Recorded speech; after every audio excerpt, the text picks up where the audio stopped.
雑談です。ドラゴンです。ハラセンということで始まりましたハラセンラジオ。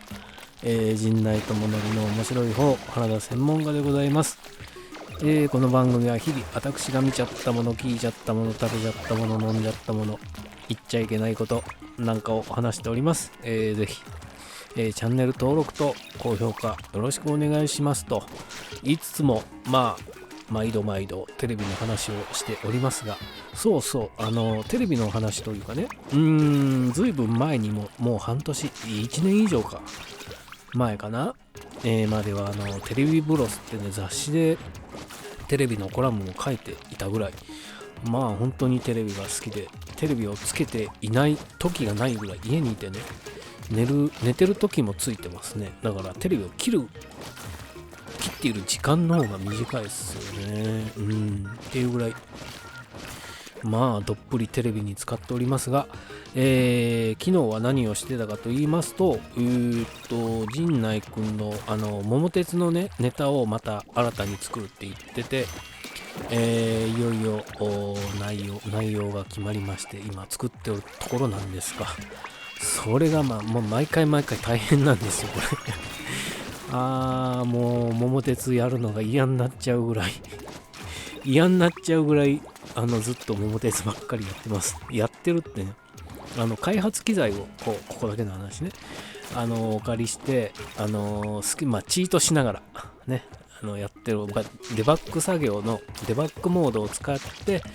出目を操作したりしているんですけども、それでもね、思った絵を撮るのになかなか大変なんですよね。ってことをずっとやっておりました。それが今日お昼にチェックがあったんで、朝だいたいいつも朝撮ってるんですけども、できなくて帰ってきて今撮ってますといった感じです。で、昨日ね見ましたと言いつつ、ほんとさっき見たんですけど、というのも僕がその時間、夜9時台10時台9時台かに見てた9時台に見てたのはもやさま2を見てたので、裏のドラゴン桜は見てなかったんで、もやさまのことを話そうかなとは思ってたんですけど、ドラゴン桜の方が話題性があるってやっぱみんなね、もやさまとドラゴン桜どっち検索するっつったらドラゴン桜の方検索してるでしょ。TVer のもやさまはね TVer にないんですよ。あるんですけども、放送分はなくて過去の傑作選みたいなのはあるんですけども、昨日放送された分は上がってないんですよね。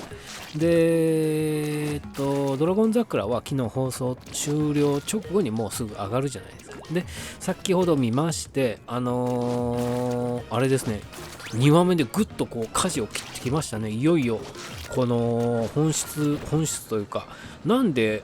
平出ちゃんはバドミントンやってんだね、東大行く気ねえんじゃねえのかなと思わせといて、2話目のこれですよ。見ました？本当2話目。いや見てください。これね、ググっとね一気に引き寄せられました。僕もなんとなくね、1話目はドラマの話が受けてるし、ドラマでも見て、ドラマのね、ボブの子でもね、いやボブがいい言いながら話でもしてこうかと思ってたんですが、いや引っ張られましたね。内容がやっぱ面白いね。さすがこの日曜9時の、枠ね、強い。それからやっぱ阿部寛さんいいっすねと、あと平出ちゃんのお父さん役でね、なんかすげえ怖いというか、ムカつく親父出てんなので、誰だあの役者と思って、すげえ腹立つじゃんあいつと思いながら、誰が演じてんだろうと思って見たら、駿河太郎ってね、あんまり耳慣れない俳優さんだったんですよ。駿河太郎でウィキペディア見たら、見ました？ウィキペディア見てないでしょ。あれですよ、鶴瓶さんの息子さんですわ。これね、もう、満面な笑顔の鶴瓶さんから、こんなこわ表の子が生まれますかっていうぐらい、まあ憎たらしいスパルタなスポーツバカな親父。いやすごいねと思ってね。いや恐ろしいよこの駿河太郎さんの演技。いやもうだから両方だから、ドラマの役としてこう憎たらしい役をねうまいこと演じるなと思って。ただそれがね純粋にこう何ですか、本当にその人自身がこう憎たらしくも見えてくるぐらいめちゃくちゃうまいんですよ。で、なんだあの憎たらしいやつ誰だって検索したら、まさかのまさかね、鶴瓶さんのお子さんでしたわ。まあびっくりした。それ2度びっくりですよ。んでまた芝居がうまいもんだからね、もう腹立っちゃってしょうがなかったよ本当に。でこう物語の内容でいくと、ス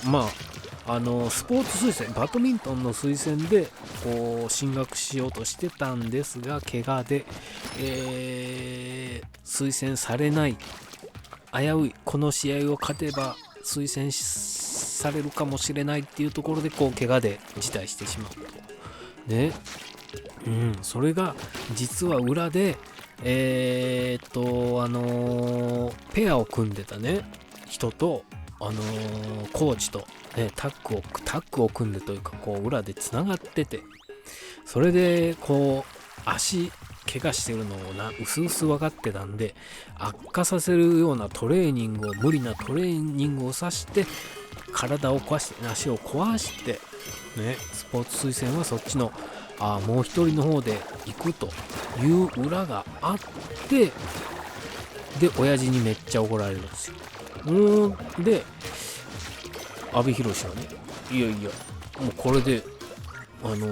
リンピックを目指すよりも東大を目指す方が簡単だね、よかったな、オリンピック目指すより東大入る方が簡単だぞ、そう言って平出ちゃんを東大に行かせようっていうところでね、これね、ぐいぐいとドラゴン桜に、のめり込んでいくぞっていうところで出てくるんですよ。鶴瓶太郎違う、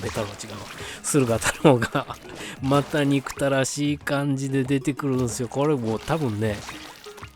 最終回までずっと憎たらしいまんまでね、いやー父親って素晴らしいなっていう面影を見せずに終わってしまうのか、はたまたどこかでね、こうほろりとさせるような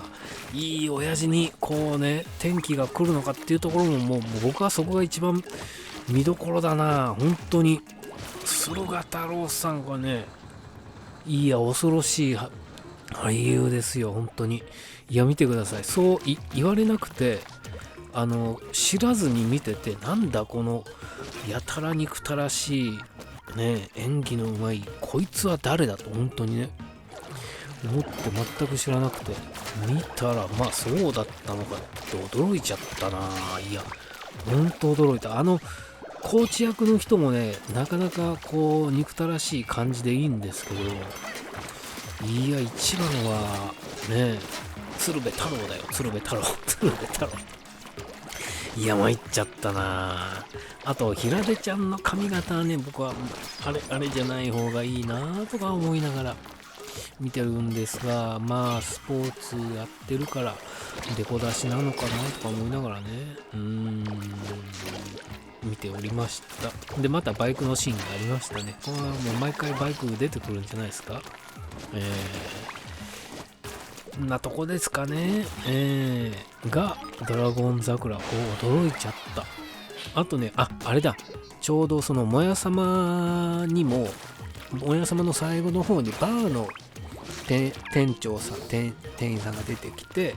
なんか悩み事相談するときにこうおねえ言葉になるとウケるんですよみたいな話をもやさまでしててね、こう LGBT がどうのこうの言われてる時代じゃないですか。で、そういった、いわゆるおねえ言葉がウケるんですよみたいな、時代をこう反映してるなーなんてもやさまをね見ながら思ってて、さっきドラゴン桜を見た時にこう出てくるじゃないですか。またね、ゲイなのあんたねっていうセリフがあるんですけど、これまたそういうところもね、取り込んで、まあ本当に時代を映す鏡と言ったら本当にまあその通りだなと思いながら、まあドラマもバラエティもね見ておりましたので、ぜひね、ドラゴン桜、これ毎回を追うごとにこれ恐ろしいぐらい面白くなっていく匂いがプンプンしてますんでね、まだまだ間に合う。いや、途中から見てもね、これもう全然面白いと思うな。だって1話目の内容なんか俺ね、ほぼ覚えてない。なんか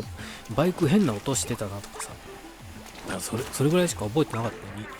に、いや2話目でぐいっとね、一気にこう首根っこをつかまれましたよね。だから来週はこうね、もっとこう抱きかかえ上げられちゃうぐらいね、こうのめり込むんじゃないですか、ドラゴン桜で。さすがに、いや面白いね。あと気になるね、この相関図を見てて、この人まだちゃんと認識してねえなっていう人が何人かいるんで、その人らをね、こういつ出てくるんだと思いながら、睨みながら、楽しみにしたいとは思っております。ぜひね、まだドラゴン桜 TVer で見逃し配信もありますし、なんだったらパラビでね、全話とか今まで放送分がね見れますんで、見るのはいいんじゃないでしょうかといったところでね、おしまいなので、はい、ぜひチャンネル登録と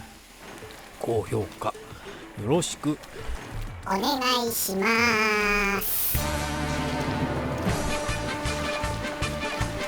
ドリフやってたね。はい、ありがとうございました。